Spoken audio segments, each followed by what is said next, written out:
Gym जो लोग करते हैं उनमें सबसे ज़्यादा कॉमन मिस्टेक्स आप क्या देखते जिम को लेके सबसे बड़ी मिस्टेक ये है जिम ना जाना। हैं? तो ऐसे कौन से फूड्स हैं जिन्हें हम अपनी डाइट में ऐड कर सकते हैं जिससे हमारी बोन हेल्थ और मसल हेल्थ स्वस्थ रहे? सिर्फ कैल्शियम पे ही फोकस नहीं करना, ये हमें गलती करते हैं। तो हर किसी की बॉडी में कैल्शियम और विटामिन डी की कमी है, इसको कैसे रोका जा सकता है? कैल्शियम और विटामिन डी के स्पेशल सप्लीमेंट्स आते हैं, लेकिन वो सब में नहीं देते।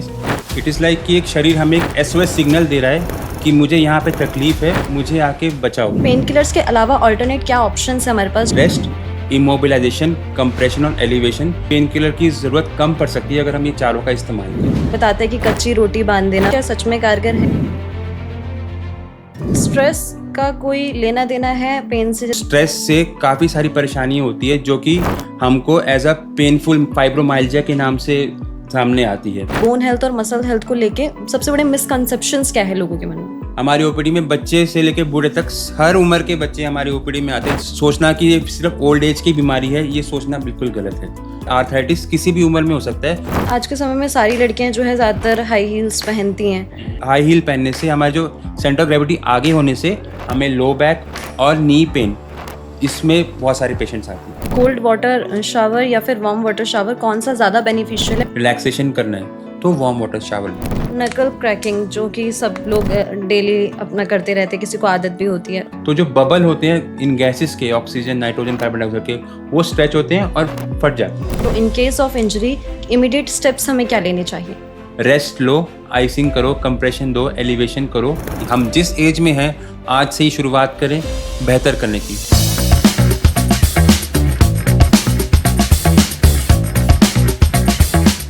नमस्कार, स्वागत है आप सभी का इवोक इंडिया पर और मैं हूं आपके साथ दीक्षा राठौर। और आज के पॉडकास्ट में हम बात करने वाले हैं आपकी मसल हेल्थ के बारे में, बोन हेल्थ के बारे में, स्पोर्ट्स इंजरीज के बारे में और बॉडी में होने वाले कॉमन इश्यूज के बारे में। क्योंकि आज हमारे पॉडकास्ट का हिस्सा है एक्सपीरियंस्ड ऑर्थोपेडिक और sports injury specialist doctor Himanshu Bhyana ji, जो कि पीजीआई चंडीगढ़ में कार्यरत है। बहुत बहुत स्वागत है सर आपका इवोक इंडिया पर। नमस्कार everyone, I am doctor Himanshu Bhyana. Thank you very much for inviting me for this podcast. तो सबसे पहले हम बोन हेल्थ और मसल हेल्थ की ही बात कर लेते हैं। तो हम अपनी बोन हेल्थ को किस तरह से बेहतर कर सकते हैं और हमें किस एज में अपनी बोन और मसल हेल्थ का ख्याल रखना शुरू कर देना चाहिए? बोन हेल्थ की को बेटर करने की कोई एज नहीं होती। इसकी स्टार्टिंग हमें बचपन से ही कर देनी होती है और बुढ़ापे तक, एंड ऑफ लाइफ तक हमें बोन हेल्थ पे ध्यान रखना है। क्योंकि हम शरीर में रहते हैं, इट्स अ मस्कुलोस्केलेटल सिस्टम। हमें अपने पूरे बोन का, शरीर की ध्यान पूरे बचपन से जवानी तक, बुढ़ापे तक, फिर एंड तक पूरा रखना पड़ेगा। ऐसा कहा जाए तो जैसे कि बचपन से 20 साल की उम्र तक हमारे मस्कुलोस्केलेटल बोन हेल्थ की नींव है। इसकी फाउंडेशन जो है वो 20 साल तक लगी जाती है। 20 से 30 साल तक की उम्र में ये जो नींव रखी गई है, इसकी फाउंडेशन को स्ट्रॉन्ग किया जाता है। 30 से 40 साल की उम्र में वो जो पतन होता है वो का स्पीड थोड़ा कम होता है, उसमें हम ध्यान रख सकते हैं। और 40 के बाद पतन की स्पीड बहुत बढ़ जाती है। तो अगर हम 40 तक ये सोचें कि 40 के बाद हम ध्यान रखेंगे, ये पतन को तब रोकेंगे, तो ये सोचना गलत है। अगर हम स्टार्टिंग से ही नींव को स्ट्रांग रखेंगे, जो कि किशोरावस्था में होता है, 0 से 20 साल की उम्र तक का होता है, तो हमारी आगे की लाइफ बहुत अच्छी रहेगी बोन हेल्थ के माध्यम से। इसे कहा जाए तो एक इन्वेस्टमेंट होती है 0 से 20 साल की। 20 साल से 30 साल तक वो इन्वेस्टमेंट को पक्का करेंगे। 30 से 40 साल में जो डेप्रिसिएशन है वो कम करेंगे, ताकि हमारे 40 साल की आगे की जो उम्र है वो अच्छी रहे। वहीं अगर हम आज के समय का खान पान देखें तो उसमें न्यूट्रिएंट्स और कैल्शियम की मात्रा काफ़ी ज़्यादा कम हो गई है। तो ऐसे कौन से फूड्स हैं जिन्हें हम अपनी डाइट में ऐड कर सकते हैं जिससे हमारी बोन हेल्थ और मसल हेल्थ स्वस्थ रहे? पहले के मुकाबले आज की डेट में हमें जो खान पान मिल रहा है उसमें जो हमें कैल्शियम, विटामिन डी और अलग अलग मिनरल्स है, फॉस्फेट है, जिंक है, ये आमतौर पे पर्याप्त नहीं होते हैं। लेकिन कुछ कैल्शियम रिच फूड जो होते हैं वो डेयरी प्रोडक्ट्स होते हैं, जैसे कि दूध और दूध से बने अलग पदार्थ जैसे पनीर, लस्सी और सोया।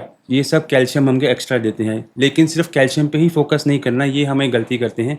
विटामिन डी और मैंगनीज और फास्फोरस, ये भी अलग न्यूट्रिएंट्स हैं, इसको भी हमने फोकस करना है।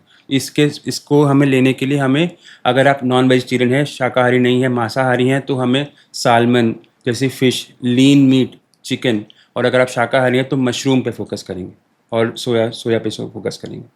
वहीं आजकल हर किसी की बॉडी में कैल्शियम और विटामिन डी की कमी है, इसको कैसे रोका जा सकता है, इसको कैसे प्रिवेंट करें? जैसे मैंने कहा कि अगर हम शुरू में से 20 साल की उम्र तक अगर हमने ध्यान दिया है, कैल्शियम और विटामिन डी वाले पदार्थ अच्छे से लिए हैं, तो ये समस्या आने के चांसेस कम होते हैं।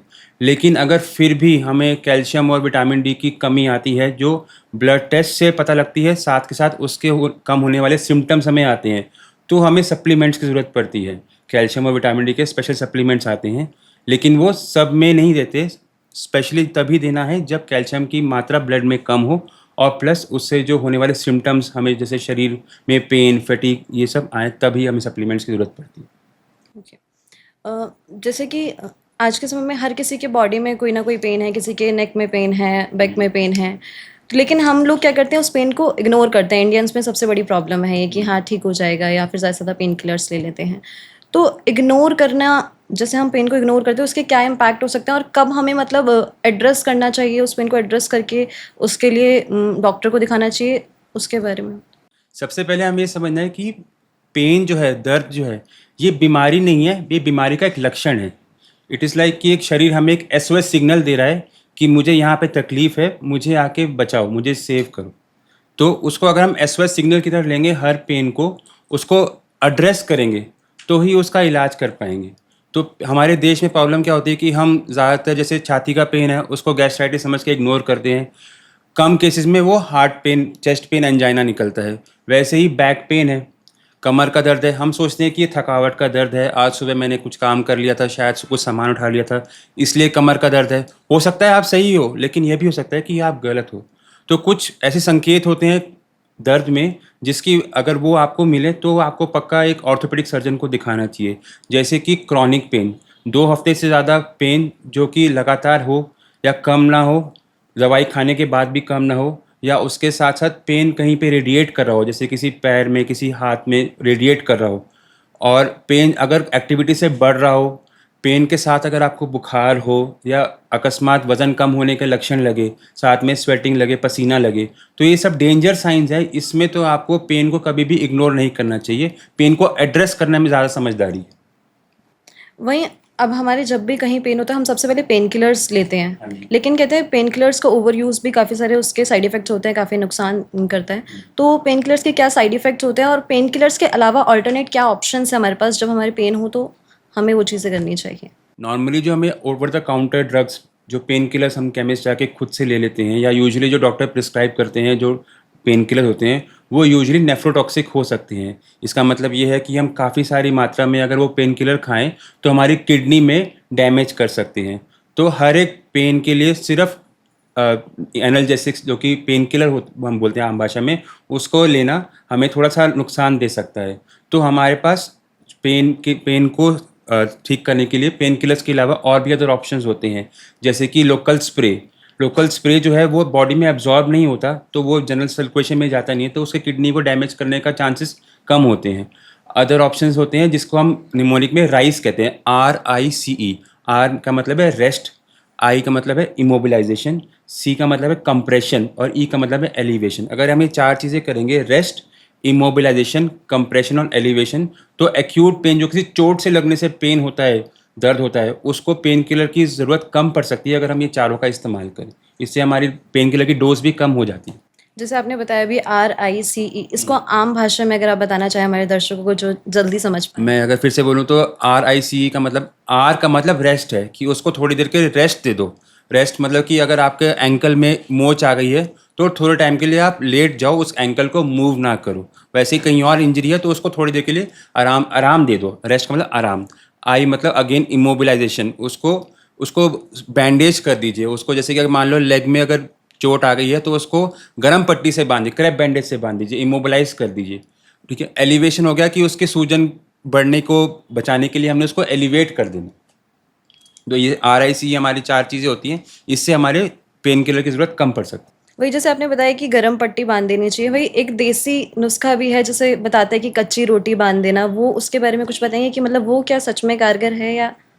अगर वो ढंग से की जाए तो वो कारगर होती है, लेकिन हमारे पास कई बार ऐसे केस आते हैं कि जो पहलवान या मालिश करने वाले उसको कच्ची रोटी से बांध देते हैं। उससे कंपार्टमेंट सिंड्रोम नाम की एक बीमारी हो सकती है। उसमें क्या होता है कि अगर हम उसको ज़्यादा टाइट कर दें तो उसमें जो अंदर का जो मांसपेशी और खून है उसका दबाव हो जाता है, उसकी वजह से जो खून का दौरा है वो रुक जाता है।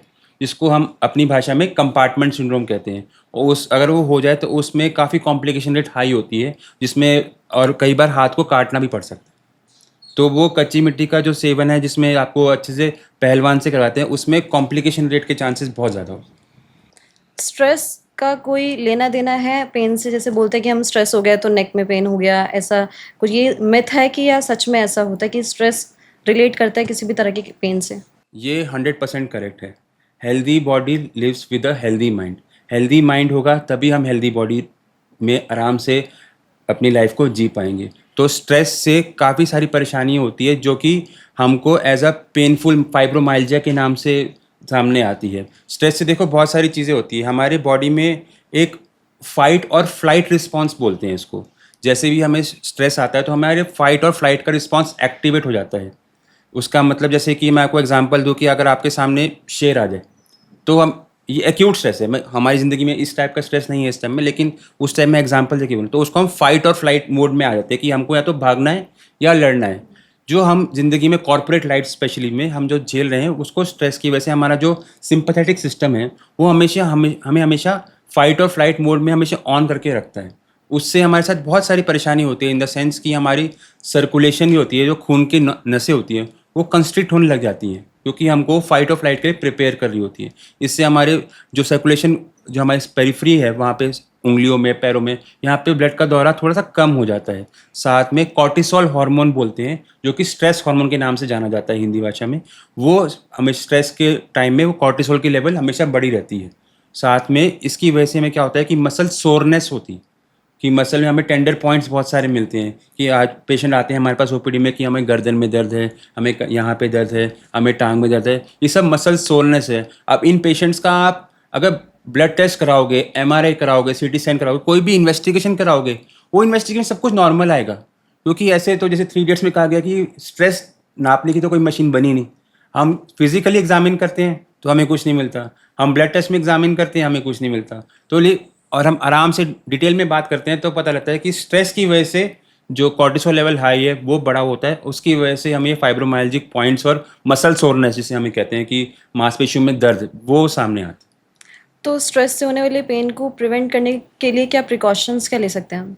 सबसे पहले तो जो कारण है स्ट्रेस का, उसको दूर करो। स्ट्रेस ही नहीं होगा तो स्ट्रेस से बना हुआ जो मसल सोरनेस है वो नहीं होगा। लेकिन आज की लाइफ में स्ट्रेस को हटाना तो नामुमकिन सा ही लगता है।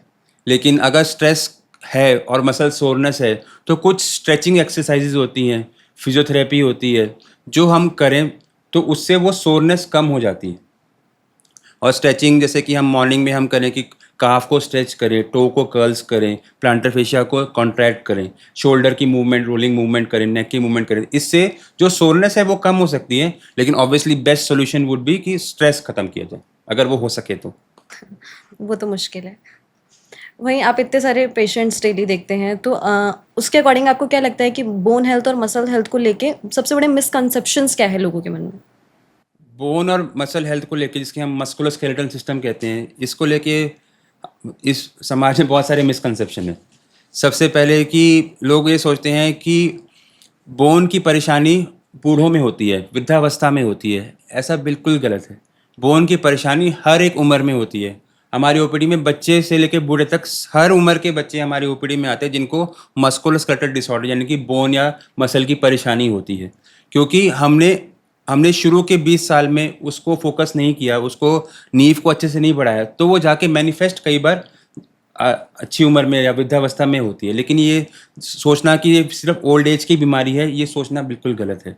दूसरा होता है कि जैसे जो घुटने का घिसावट है, आर्थराइटिस है, ये भी ओल्ड एज का है, ये भी सरासर गलत है। आर्थराइटिस किसी भी उम्र में हो सकता है।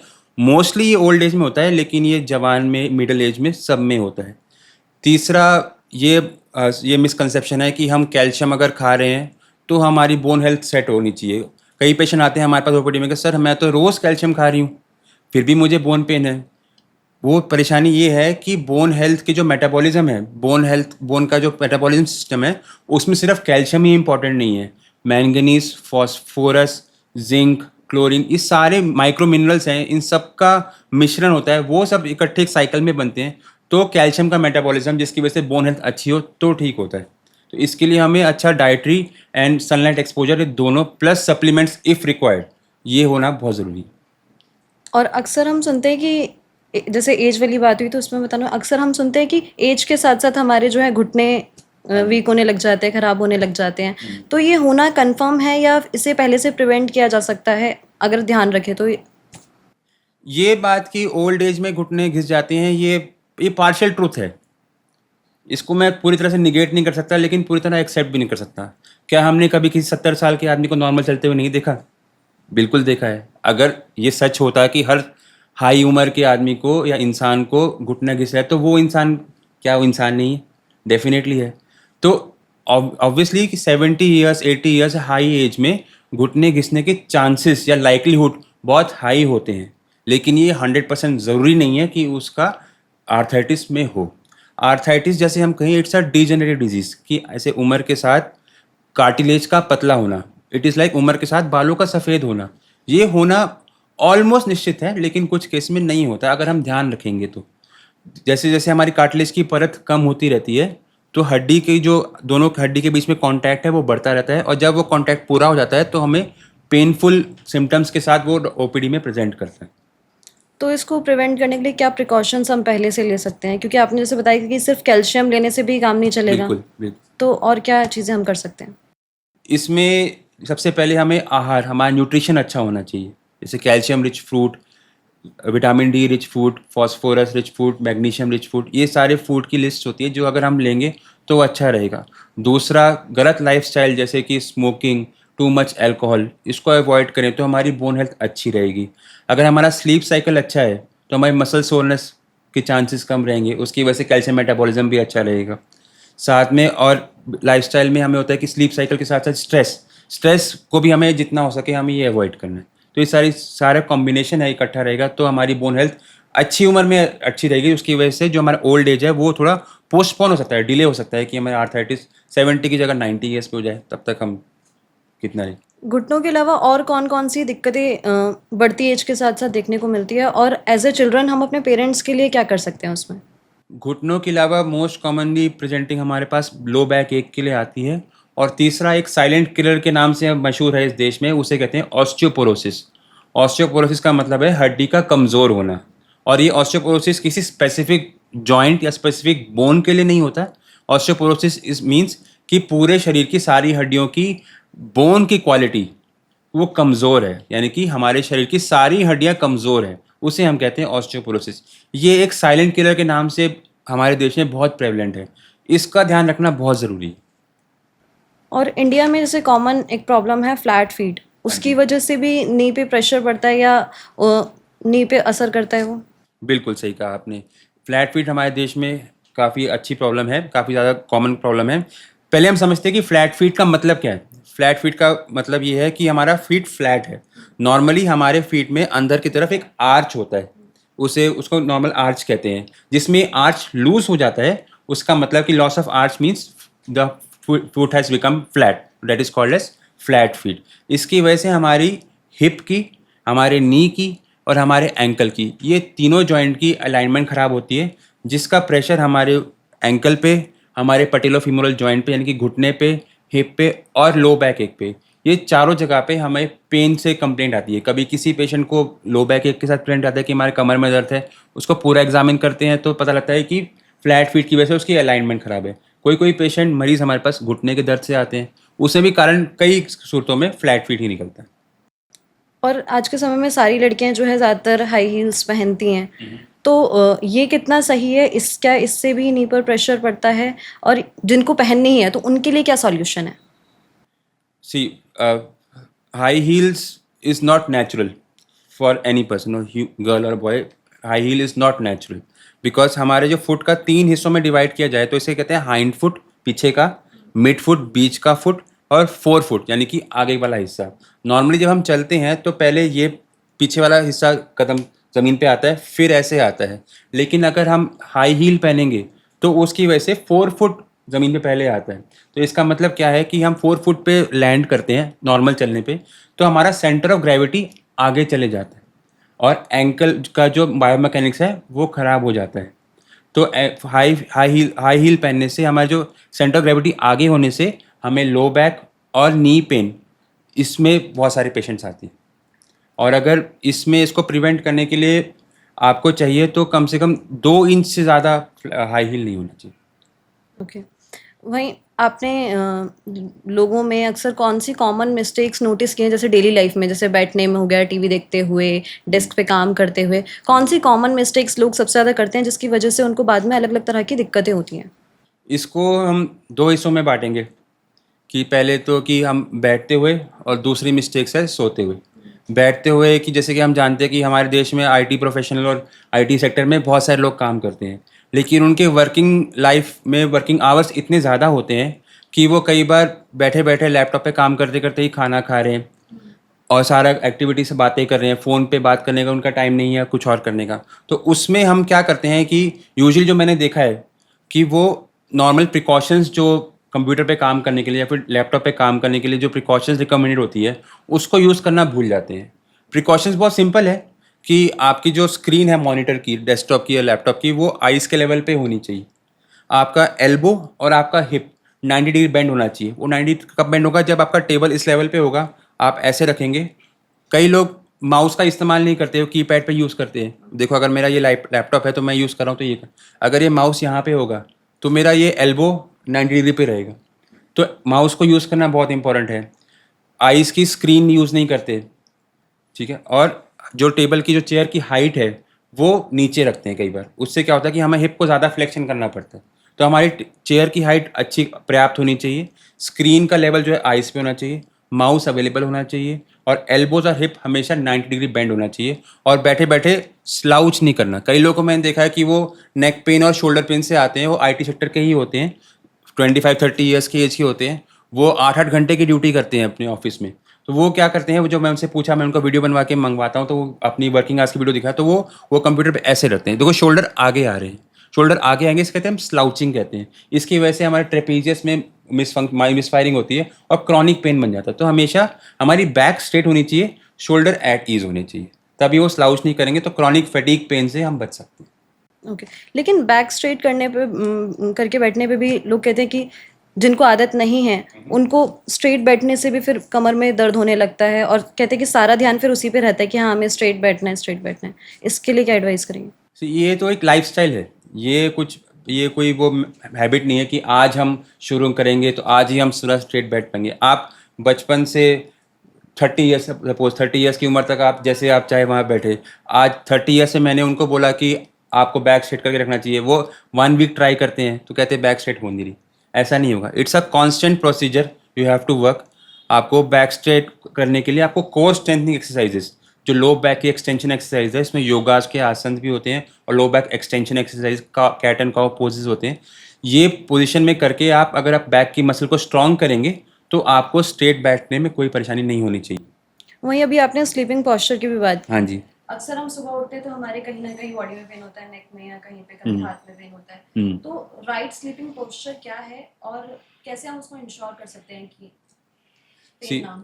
सुबह उठ के जो पेन होता है, सोरनेस होती है, उसके 2 कारण होते हैं। या तो हमारा स्लीपिंग पोस्चर खराब हो, या रात को हमें स्ट्रेस मिला है, या रात को आज की जनरेशन में इंस्टाग्राम पे बहुत समय बिताया है। ठीक है, सबसे पहले हम स्लीपिंग पोस्चर की बात कर लें। स्लीपिंग पोस्चर 4 टाइप के होते हैं। एक तो होता है कि सीधा हम कमर के बल नीचे लेट गए। दूसरा होता है कि साइडवेज टर्न करके, राइट साइड या लेफ्ट साइड ये टर्न करके लिए। ये दोनों एक्सेप्टेबल स्लीपिंग पोस्चर है। कुछ लोग पेट के बल लेटते हैं और कुछ लोग आड़े लेटते हैं कि हाथ को नीचे रखे। ये दोनों खतरनाक डेंजरस स्लीपिंग पोस्चर है। अगर हमको अच्छे मायने में अच्छी स्लीप चाहिए और अगर चाहते हैं कि सुबह उठ के मसल सोरनेस ना हो तो best would be to sleep on the back. उसके लिए क्या करना है, हमको एक मैट्रेस भी, कुछ और प्रिकॉशन, जैसे मैट्रेस भी हमारी not too hard not too soft होनी चाहिए। मैं हार्ड और सॉफ्ट का फ़र्क बता दूं। जैसे कि हम ये माथा को टच करें, this is a hard surface. नाक को टच करें, दिस इज़ फर्म सरफेस। ये कान को टच करें, सॉफ्ट। तो सॉफ्ट, फर्म एंड हार्ड। तो mattress should not be this soft, not should be this hard, this should be like this. This should be a firm mattress, not too hard not too soft. और लोग पूछते हैं कि pillow कौन सा use करना है सोते टाइम। पिलो जो तकिया है हमारा ऐसा होना चाहिए कि हमारे गर्दन का जो नेचुरल कर्वेचर हमने भगवान ने दिया है उसको ना तो ऊपर एक्सटेंड करना पड़े, ना ही यू करना पड़े, कि हमारी गर्दन जैसी है नेचुरल पोस्चर में ये उसी पोस्चर में रहे, तो पिलो की हाइट उतनी होनी चाहिए। तो अगर हम मैट्रेस सही रखेंगे, पिलो ठीक रखेंगे, स्लीपिंग पोस्चर ठीक रखेंगे, या कमर पे सोएंगे या फिर साइडवेज सोएंगे, तो हमें मसल सोरनेस होने के चांसेस कम है। अगर हम पिलो की हाइट अच्छी नहीं होगी, या तो हम पेट के बल सोएंगे या आर्टेरा सोएंगे, तो हमें सोरनेस के चांसेस बढ़ जाते हैं। ये तो साउंड स्लीप होगी। वहीं जिम से भी काफ़ी सारी प्रॉब्लम्स होती है, तो आपके अकॉर्डिंग जिम जो लोग करते हैं उनमें सबसे ज़्यादा कॉमन मिस्टेक्स आप क्या देखते हैं जिसकी वजह से दिक्कत होती है उनको? जिम को लेके सबसे बड़ी मिस्टेक ये है जिम ना जाना। ठीक है, जो जिम नहीं जाते सोचते कि हम जिम जाएंगे तो इंजरी हो जाएगी, ये सोच ही पहली बात में गलत है। जिम जाने के बाद जो मिस्टेक्स होती हैं उसके बारे में बताऊं तो सबसे पहले कि हम एडिक्वेट वार्म अप और कूल डाउन, ये दो पोर्शंस, दो फैक्ट्स हैं जो लोग नहीं करते। आज की डेट में वार्म अप का जो वार्म अप के बारे में लोग फिर भी थोड़ा जानकार बन गए हैं कि लोग थोड़ा वार्म अप करे करते हैं, लेकिन cool down is as important as warm up. Cool down की जो इंपॉर्टेंस है वो इक्वल है as warm up. Warm up का मतलब क्या है कि जैसे कि मान लो हमने लेग प्रेस करने हैं, तो हम सीधा 100 किलो पे ना जाए, पहले हम 40 केजीज 50 केजीज, मेरा मतलब है कि इंक्रीमेंटल डोज में हम हर एक्सरसाइज को करें। तो छोटे डोज जब कम वेट्स पे हम करेंगे तो वो एक्सरसाइज फायर हो जाए, मसल फायर हो जाती है। आप समझो, जैसे कि आप देखें कि कोई स्प्रिंटर है जो 100 मीटर की स्प्रिंट करता है, तो वो खड़े खड़े तो स्प्रिंट नहीं करता, वो अपनी पोजीशन लेता है, on your marks get set go करता है। वो क्या है, on your marks get set क्या है, वो उसकी पोजिशनल फायरिंग है कि वो अपने आप को, मसल्स को प्रिपेयर कर रहा है कि अभी जैसे ही गोली आएगी, गो बोलेगा, तो वो मसल फायर होके करेगा। वैसे ही जब हम जिम में जा रहे हैं, हमको कोई एक्सरसाइज करना है, बाइसेप्स कर्ल करने हैं, ट्राइसेप्स कर्ल्स करने हैं, कुछ भी करने हैं, तो अपना बेस्ट मैक्सिमम आउटपुट और बेस्ट आउटपुट पहली बार में नहीं देना, वो मसल्स को थोड़ा प्रिपेयर करना है। वो कैसे प्रिपेयर होगा, उससे जो हम आउटपुट जाना चाहते हैं उससे थोड़ा कम, सपोज 10 kg करना है तो 5 kg से स्टार्ट करें, देन इंक्रीज करें, फिर डिक्रीज करें। तो warm up, incremental dose, cool down, ऐसे करेंगे तो जिम से इंजरी कम हो जाएगी। तो warm up, cool down is most important. दूसरी मिस्टेक है कि हम हाइड्रेशन और न्यूट्रिशन पे ध्यान नहीं रखते। कई बार इंजरी क्या होती है कि पेशेंट डिहाइड्रेटेड था, उसका बैलेंस खराब हो गया, वो गिर गया, तो नी में, एंकल में इंजरी हो जाती है। ठीक है।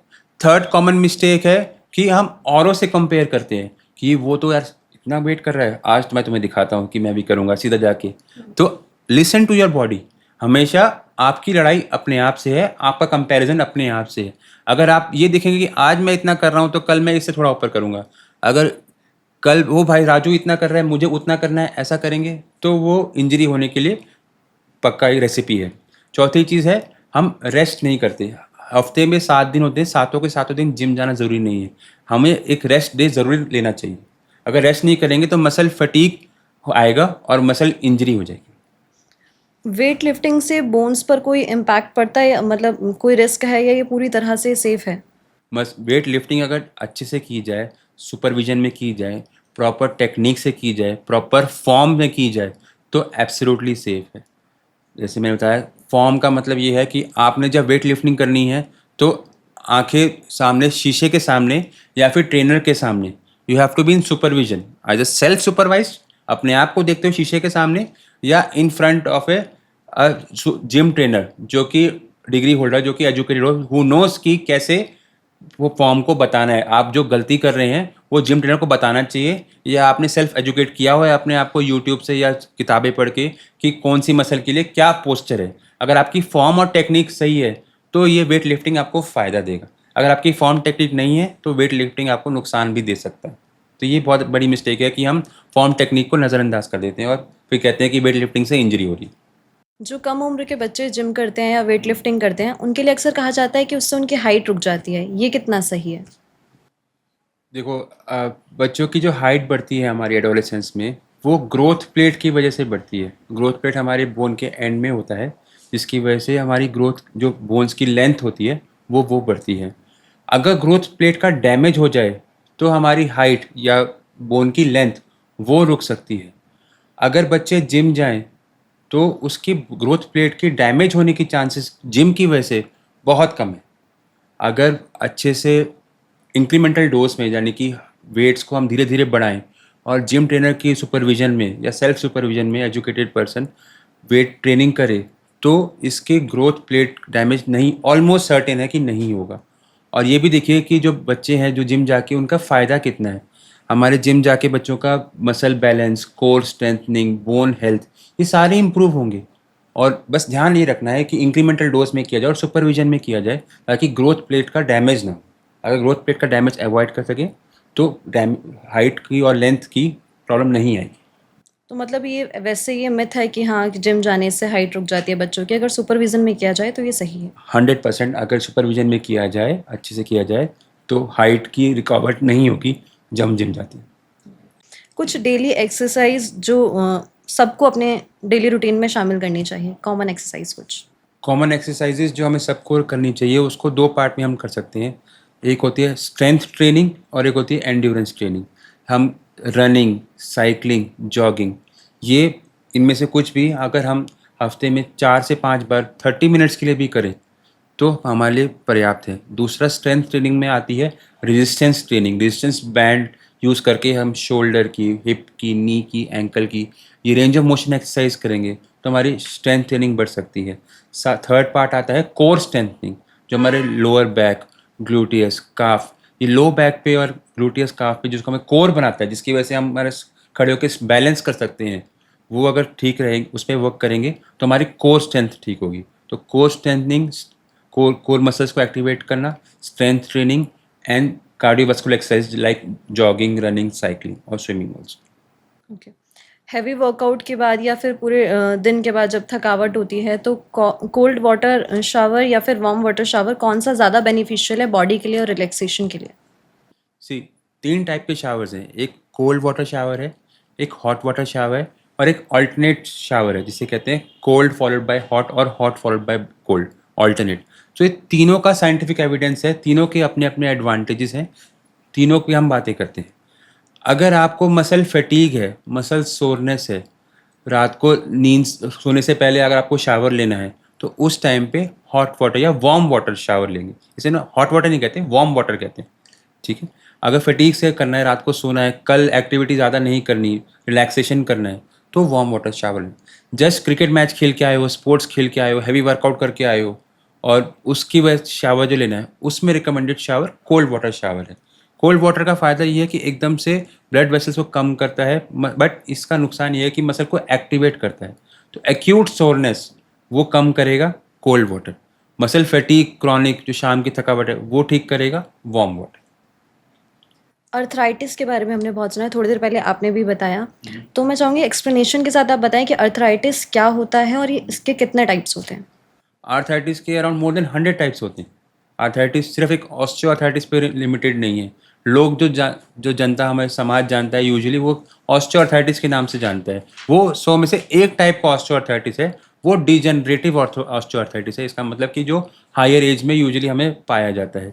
लेकिन कुछ आर्थराइटिस होते हैं जैसे कि रूमेटॉइड आर्थराइटिस, जिसको गठिया भाई के नाम से जाना जाता है। वो इन्फ्लेमेटरी डिसऑर्डर है, बॉडी का अपना रिस्पॉन्स है जो हमारे जोड़ों को अटैक करता है। तीसरा टाइप है psoriatic arthritis. Psoriatic arthritis means कि सोरियासिस एक स्किन की डिजीज होती है, उस बीमारी में हमारे जोड़ में भी अटैक होता है, उसे कहते हैं सोरियाटिक आर्थराइटिस। एक होता है एंकाइलोजिंग स्पॉन्डाइलो आर्थराइटिस, जो कि सेंट्रल सिस्टम में, जैसे कि लोअर बैक में, सैक्रोइलियक जॉइंट में, हिप के आसपास की सैक्रोइलियक जॉइंट है, उसको अटैक करता है। ऐसे न्यूमरस आर्थराइटिस हैं। मोस्ट कॉमन, सबसे कॉमन जो आर्थराइटिस हमें मिलता है वो ऑस्टियो आर्थराइटिस। ओके। तो अर्थराइटिस का कोई परमानेंट ट्रीटमेंट है या सिर्फ इसको मैनेज किया जाता है? आर्थराइटिस का कोई परमानेंट सॉल्यूशन नहीं है, इसको हम बस कंट्रोल कर सकते हैं और जो ये डैमेज कर रहा है या कर चुका है उसको हम ठीक कर सकते हैं। उसको ठीक करने के या फिर कंट्रोल करने के लिए हमारे पास 2 ऑप्शंस हैं। एक होता है दवाइयों से, दूसरा जिसमें फिजियोथेरेपी दवाइयाँ आती है, दूसरा होता है सर्जरी से। दवाइयों में जैसे कि ओवर द काउंटर हमें पेन किलर मिल जाती है, या डिजीज़ मॉडिफाइंग ड्रग्स होती हैं, या फिर इम्यूनोग्लोबिन्स होते हैं। ये दवाइयों से आर्थराइटिस, जो इन्फ्लेमेटरी आर्थराइटिस है, वो कंट्रोल हो सकते हैं।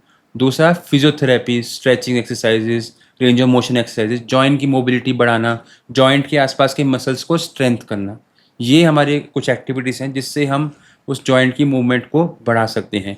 अगर ये सब कामयाब ना हो और आर्थराइटिस हायर ग्रेड में चले जाए और बिल्कुल लास्ट स्टेज में पहुंच जाए आर्थराइटिस के, तो हमारे पास एक ही ऑप्शन होता है, वो सर्जरी करना। ओके।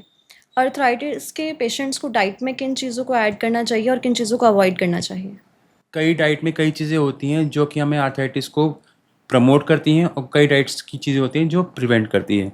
जो डाइट में हमको अवॉइड करना चाहिए वो होता है टू मच शुगरी फूड, जैसे कि कैंडीज़, टॉफ़ीज़, कार्ब चिप्स खाना, processed food, processed meat like sausages, ये इन्फ्लेमेटरी कॉज करती हैं। ठीक है, डाइट में जो कि हमें आर्थराइटिस में हेल्प करती हैं, इन्फ्लेमेशन कम करती हैं, वो है like berries, blueberries, strawberries, extra virgin olive oil, walnuts, chestnuts, ये सब फ्रूट्स हैं जो कि हमको आर्थराइटिस में हेल्प करती हैं। ओके। आर्थराइटिस के नॉन सर्जिकल ट्रीटमेंट में मेडिसिन और फिजियोथेरेपी कितना वर्क करती है? बहुत ज़्यादा इम्पॉर्टेंट है। फिजियोथेरेपी और मेडिसिन के बिना तो सर्जरी कामयाब भी नहीं। तो हमारे पहली कोशिश हमेशा हर बीमारी का आर्थराइटिस में बिना सर्जरी के इलाज करने का रहता है।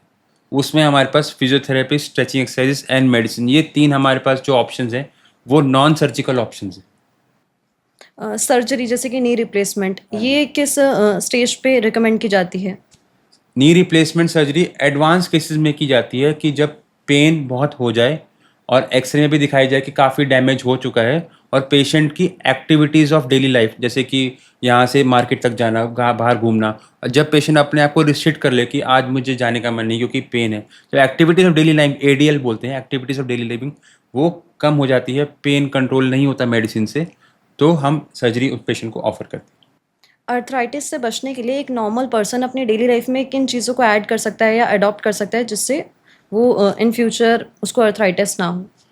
अगर हम अपने किशोरावस्था में 20, 30, 40 ईयर्स में अपने आप को ध्यान रखेंगे तो हम आर्थराइटिस को प्रिवेंट या पोस्टपोन कर सकते हैं। जैसे मैंने बताया कि अच्छी उम्र में अगर हम मस्कुलोस्केलेटल हेल्थ यानी कि बोन और मसल का ध्यान रखें, अच्छा लाइफस्टाइल रखें, टू मच अल्कोहल, स्मोकिंग को अवॉइड करें, हमारा अगर स्लीप साइकिल अच्छा है, हमारा स्ट्रेस नहीं है, कैल्शियम, विटामिन डी, मैग्नीशियम वाले डाइटरी फूड हमने अच्छे लिए हैं, processed food, soft drinks, Cola drinks, ये सब हमने अवॉइड किए हैं, हमने रेगुलर एक्सरसाइज किया है, सुपरविजन में या प्रॉपर टेक्निक फॉर्म और से हमने जिम किया है, तो ये सारी एक्टिविटीज़ अगर हम करेंगे, गुड हाइड्रेशन रखेंगे, तो हमें आर्थराइटिस को प्रिवेंट या एट बेस्ट पोस्टपोन तो कर ही सकते हैं। हमने स्लिप डिस्क के बारे में भी बहुत सुना और देखा हाँ है, जी। तो असल में ये क्या है, इसके बारे में आप बताइए, और क्या कहते हैं इस ये डेवलप कैसे होती है? स्लिप डिस्क अपने नाम से ही अपने आप को बताता है कि जब डिस्क स्लिप हो जाती है, हमारे कमर में वर्टिब्रा होते हैं, जो छोटी हड्डियां होती हैं, उसके बीच में डिस्क होती है, जो हड्डी के बीच में, वर्टिब्रा के बीच में रहती है। जब वो स्लिप होके पीछे आ जाती है तो उसे स्लिप डिस्क कहते हैं। और हमारे वर्टिब्रा का काम होता है कि हमारे नसों को प्रोटेक्ट करना। जब ये डिस्क स्लिप होके नसों को इरिटेट करती है, वो हमें पेन की तरह प्रेजेंट करती है। पेशेंट को यूजुअली क्या होता है कि कमर में दर्द होता है और वो कहता है कि ये पैर में जा रहा है, क्योंकि वो वहाँ की जो नस है उसमें दबाव या इरिटेशन हो रहा है, तो उसको हम स्लिप डिस्क की तरह डायग्नोस करते हैं। ये स्लिप डिस्क की प्रॉब्लम सिर्फ ओल्ड एज में होती है या नहीं नहीं, नॉर्मल एज में ये भी? Normal young age male, young females में भी बहुत कॉमन पाई जाती है। लॉन्ग सिटिंग जॉब्स या वेट लिफ्टिंग की वजह से भी स्लिप डिस्क हो सकता है? लॉन्ग सिटिंग जॉब वाले पर्सन अगर अपनी कोर स्ट्रेंथ पे काम नहीं करेंगे, लो बैक पे काम नहीं करेंगे, तो वो हाई रिस्क पे आ जाते हैं स्लिप डिस्क पे। और स्लिप डिस्क में नॉन सर्जिकल, जैसे मैंने आपसे पहले अर्थराइटिस में पूछा, वैसे ही स्लिप डिस्क में नॉन सर्जिकल ट्रीटमेंट्स में क्या सबसे ज़्यादा हेल्प करता है? फिजियोथेरेपी, मेडिसिन या exercise? See, slip disc mostly self limiting disease होती है अनलेस स्पेसिफिक इंडिकेशन ना हो सर्जरी के।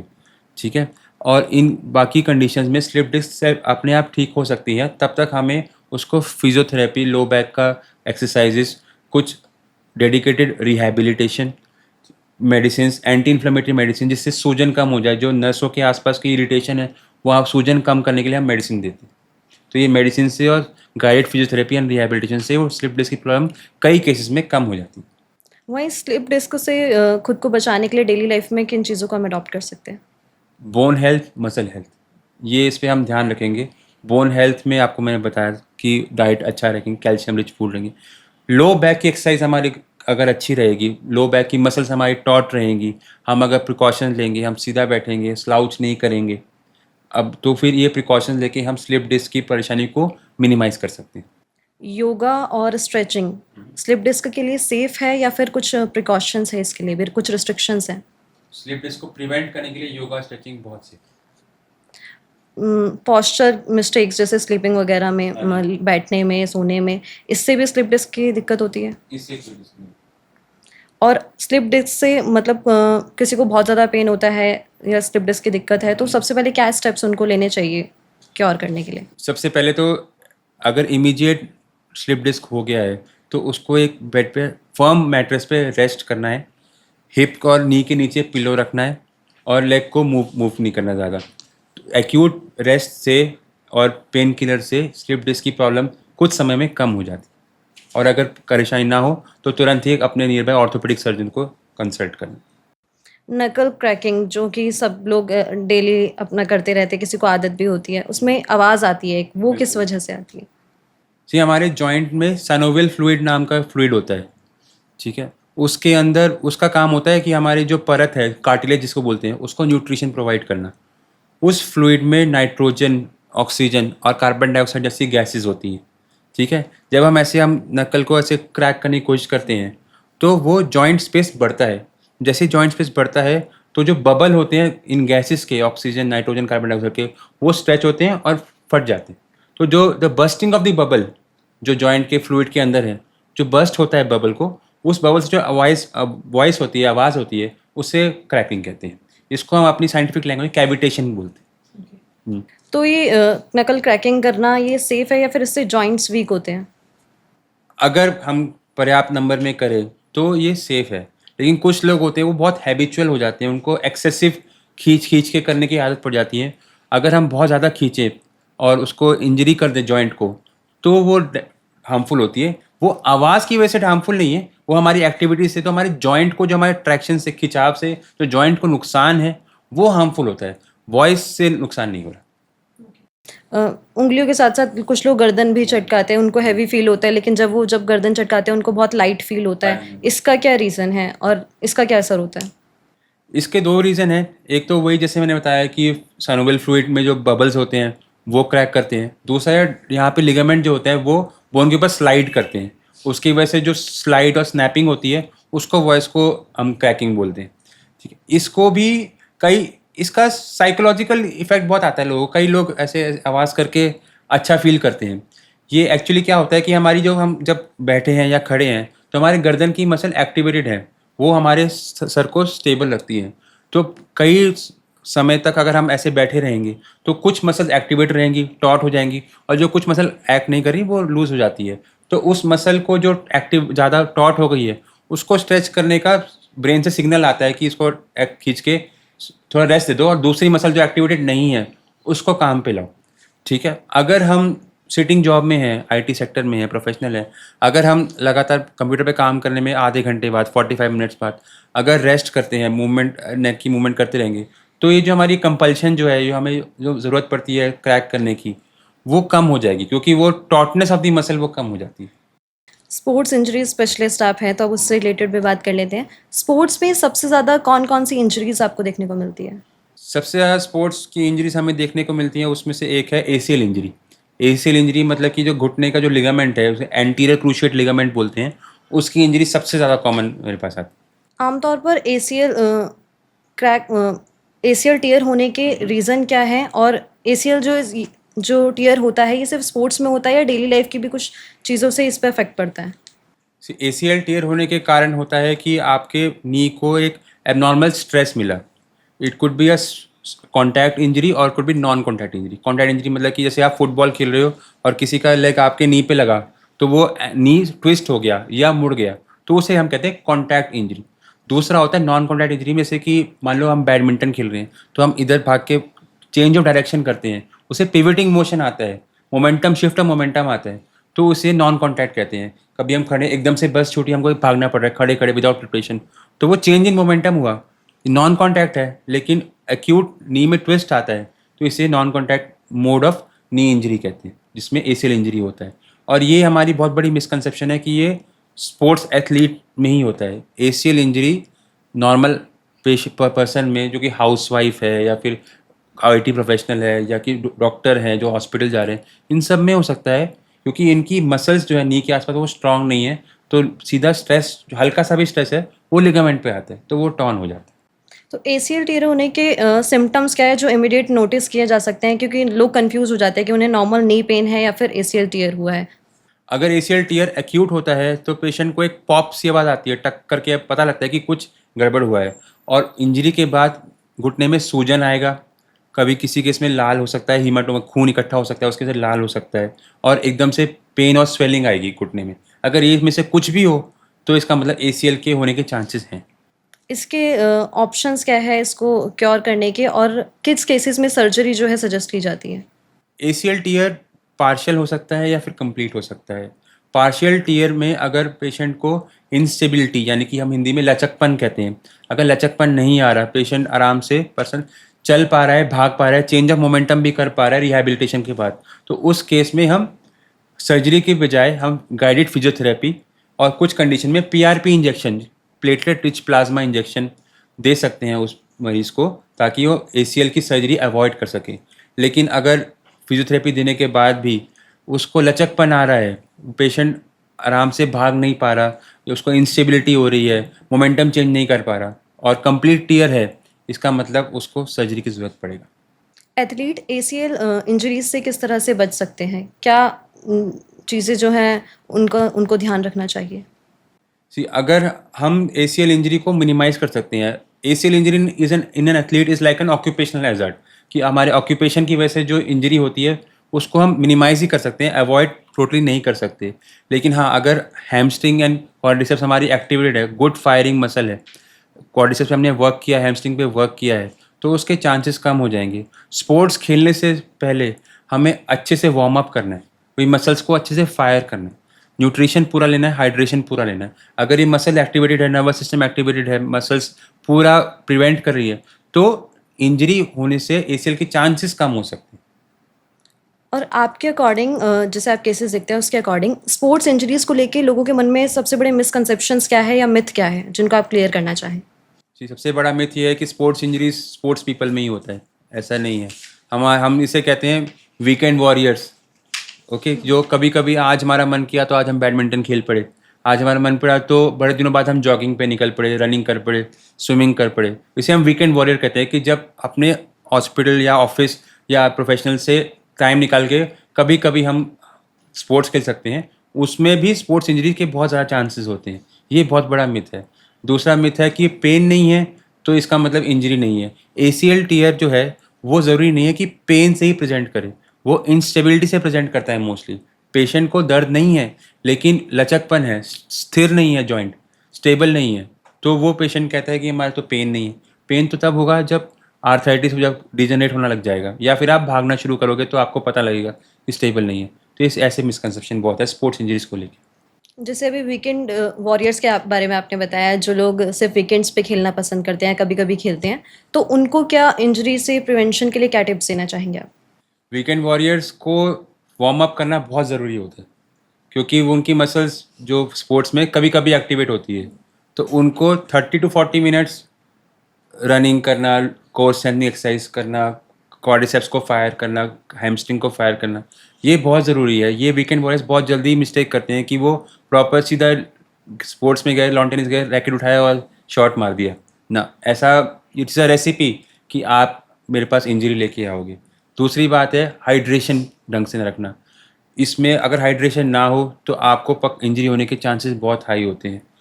उसके बाद होता है वार्म अप करने के बाद, स्पोर्ट्स खेलने के बाद कूल डाउन अच्छे से ना करना। आपको मसल्स को रिलैक्स करने का टाइम देना है, एकदम से वापस नहीं जाना है, कूल डाउन करना है। May be it involves cold shower also.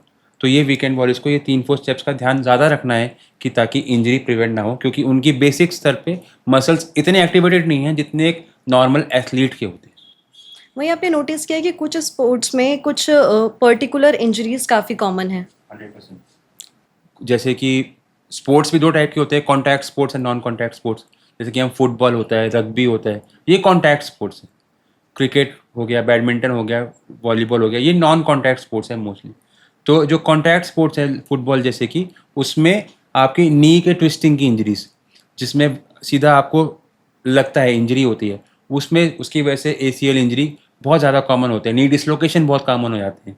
Non contact बोले लॉन टेनिस है, शोल्डर कफ टीयर लॉन टेनिस प्लेयर्स में बहुत कॉमन होता है, क्योंकि उसमें आपको हाथ को ज़्यादा घुमाना पड़ता है। ये वाली इंजरी फुटबॉल प्लेयर में कम होगी। तो हर एक स्पोर्ट्स का अपना सेट ऑफ इंजरीज लेके आते हैं। जो गोल्फ प्लेयर है उसमें गोल्फर एल्बो होता है, टेनिस प्लेयर में टेनिस एल्बो भी कॉमन होता है।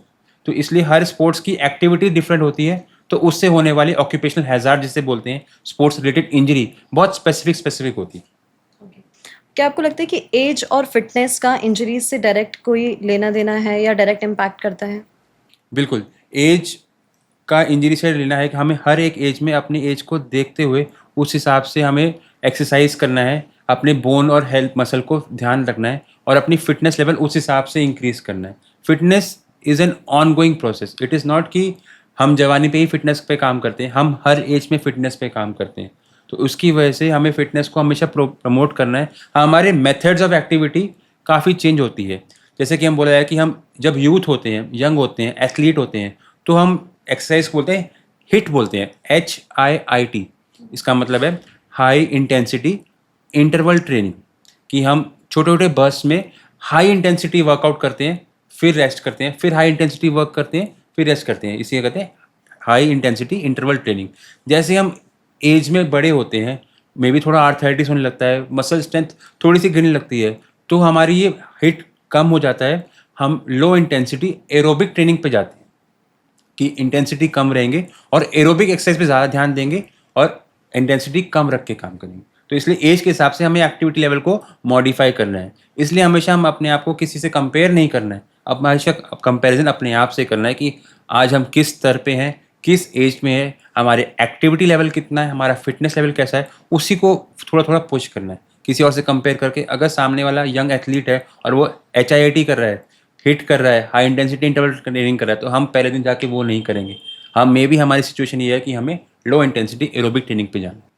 वहीं अक्सर कहा जाता है prevention is better than cure.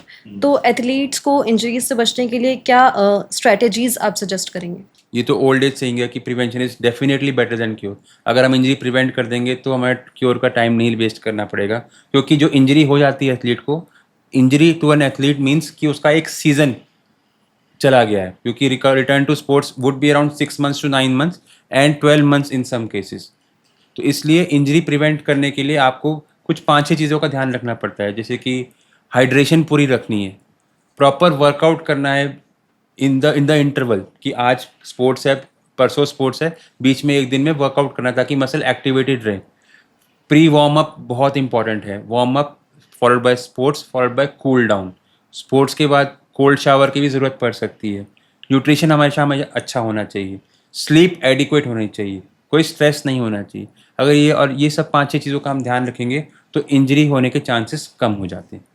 Injuries से कैसे बच सकता है वो तो आपने बता दिया, लेकिन अगर इंजरी हो जाती है तो in case of injury immediate steps हमें क्या लेने चाहिए? सबसे पहली बात, इंजरी अगर हो जाती है तो अपने आप को पुश नहीं करना है। जैसे मैंने पहले बताया कि पेन जो है वो संकेत है, वो खुद से बीमारी नहीं है, वो संकेत है कि कुछ गड़बड़ हो गया है। तो अपने आप को वो पेन से पुश करना कई केस में इंजरी को बहुत ज़्यादा प्रमोट कर जाता है। जैसे कि हमारी लैंग्वेज में किया जाए कि क्वाड्रिसेप्स टीयर ग्रेड 2 है, अगर हम पुश करेंगे तो grade 2 will become complete tear. तो इंजरी जब हो गई है तो उसमें समझदारी ये है कि फटाफट से साइड हो जाओ, रेस्ट लो, आइसिंग करो, कंप्रेशन दो, एलिवेशन करो, और अगर ठीक नहीं हो रहा है इन सब से, पेन किलर से, तो एक डॉक्टर्स को सलाह करो। अपने आप को इंजरी के बाद पुश करने से इंजरी की ग्रेविटी और बढ़ सकती है और एंड ऑफ करियर भी हो सकता है प्रोफेशनल एथलीट्स में। इंजरीज होने पर यूजुअली ट्रीटमेंट का प्रोसेस क्या रहता है पूरा? ये तो इंजरी पर डिपेंड करता है कि इंजरी होने पे प्रोसेस क्या है। हर, वैसे मैंने बताया कि हर इंजरी को सर्जरी की रिक्वायरमेंट नहीं होती है। तो इंजरी का ग्रेड क्या है, टाइप क्या है, मरीज़ की या पेशेंट एथलीट की एथलेटिक रिक्वायरमेंट क्या है, क्या उसका ये सीज़न खेलना ज़रूरी है या इस सीज़न को स्किप करके अगले सीज़न में जा सकता है, उसकी रिहैबिलिटेशन, उसकी फिजियोथेरेपी, उसका रेस्ट कितना है। ये तो हर एक इंजरी के बहुत सारे टाइप्स होते हैं और हर एक टाइप में बहुत सारी ग्रेडेशन होती है, तो उसको आप एक स्टेटमेंट में बताना मुश्किल है।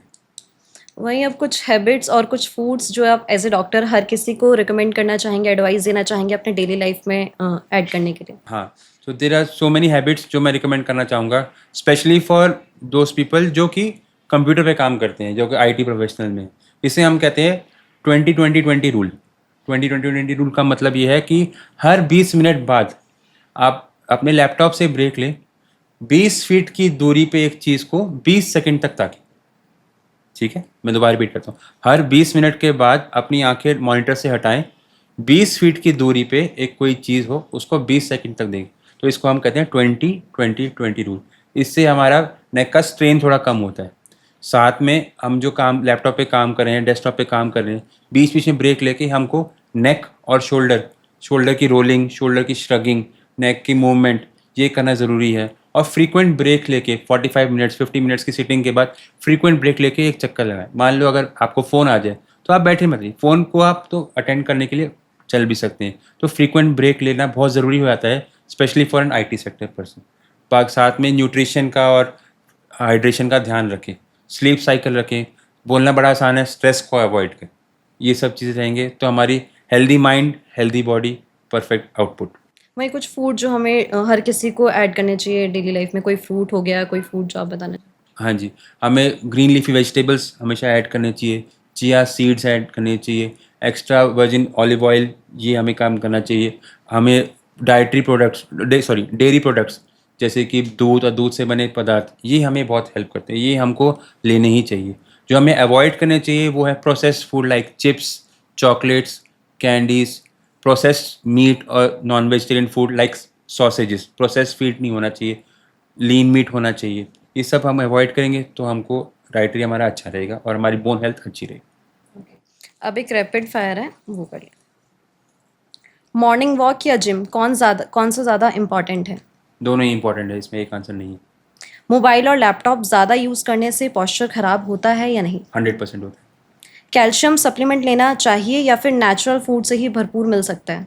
कैल्शियम सप्लीमेंट की रिक्वायरमेंट उसी में ही होती है जिसको डाइटरी से पूरा नहीं होता, specially like pregnant ladies, lactating mother जो माँ अपने बच्चों को दूध पिलाती है, growing people like individuals like बच्चे या एडोलेसेंट जो उनकी हाइट ग्रो करनी है, जिनको कैल्शियम की ज़्यादा रिक्वायरमेंट है, या old age specially post menopausal female जिनकी बोन हेल्थ क्रैश डाउन करती है आफ्टर मीनोपॉज। तो ये सब सिचुएशंस में कैल्शियम की, विटामिन डी की रिक्वायरमेंट्स ज़्यादा होती है, तो इनको सप्लीमेंट से पूरा करना पड़ता है, डाइटरी कई बार पूरा नहीं हो पाता। सिटिंग जॉब वालों को कितनी कितनी देर में ब्रेक लेना चाहिए? जैसे मैंने बताया 20-20-20 रूल तो हमेशा फॉलो करना है। 20 मिनट के बाद 20 फीट दूर 20 सेकंड के, ताकि 40-45 मिनट्स की सिटिंग के बाद एक बार आप थोड़ा घूम के आइए। ठीक है, neck rolling, neck movement, shoulder shrugging, shoulder rolling ये कीजिए, हिप को थोड़ा स्ट्रेच कीजिए, काफ को स्ट्रेच कीजिए, टोस को एक्टिवेट कीजिए, प्लांटर फेशिया को कॉन्ट्रैक्शन कीजिए, हिप की मूवमेंट करिए, फिगर ऑफ 4 यहाँ पे आलती पालती मार के बैठ के देखिए। थोड़ा ये सारी मूवमेंट करते रहेंगे 45-50 मिनट्स की सिटिंग के बाद, तो आपको फटीग और सोरनेस की प्रॉब्लम कम आएगी। बोन हेल्थ के लिए सबसे ज़रूरी न्यूट्रिएंट कौन सा है? सबसे ज़रूरी न्यूट्रिएंट कैल्शियम है, लेकिन वो अकेला इंपॉर्टेंट नहीं है, लेकिन अगर एक चूज़ करना है तो वो कैल्शियम। हाई हील्स, येस और no for daily wear? No. Sleep posture, back, side या स्टमक, कौन सबसे बेस्ट है? बेस्ट बैक है, ओके साइड है, not allowed on the stomach और आड़ा टेढ़ा। ओके। स्ट्रेस और मसल पेन का कनेक्शन है या फिर नहीं? 100% है, healthy body healthy mind. Dry fruits या फ्रेश फ्रूट्स, डेली कंजप्शन में कौन ज़्यादा बेटर है? फ्रेश फ्रूट्स अच्छे हैं और ड्राई फ्रूट्स के अपना एक रोल है। लास्ट में अब एक एडवाइस सबके लिए, जो आप एक एडवाइस सबको देना चाहें। बोन हेल्थ और मसल हेल्थ को प्रोटेक्ट करने में, उसको हेल्प करने में कोई एज नहीं है। हम अपनी ओल्ड एज का वेट ना करें अपनी बोन हेल्थ को बढ़ावा देने की। हम जिस एज में हैं आज से ही शुरुआत करें अपने मस्कुलोस्केलेटल हेल्थ को, यानी कि बोन को और मसल को बेहतर करने की। कल अगर आज से बेहतर होगा और परसों कल से बेहतर होगा तो हमें परेशानियों का सामना कम करना पड़ेगा। Thank you so much sir time देने के लिए, बहुत बहुत थैंक यू वेरी शुक्रिया। मच। तो ये थे आज हमारे साथ डॉक्टर हिमांशु भयाना जी, जिनसे बहुत सारी इन्फॉर्मेशंस हमें मिली, फूड से रिलेटेड हो, इंजरीज से रिलेटेड हो, एक्सरसाइज से रिलेटेड हो या डेली लाइफ से रिलेटेड हो, बहुत सारी इन्फॉर्मेशन मिली। उम्मीद है आपको भी काफ़ी ज़्यादा पसंद आई होगी और आपकी भी डेली लाइफ में काम आएगी। तो फिलहाल के लिए केवल इतना ही, जल्द मुलाकात होगी आपसे एक नए पॉडकास्ट में एक नए गेस्ट के साथ। तब तक के लिए इस चैनल को सब्सक्राइब कर दीजिए, वीडियो को लाइक कर दीजिए और एक प्यारा सा कॉमेंट भी कर दीजिए। धन्यवाद।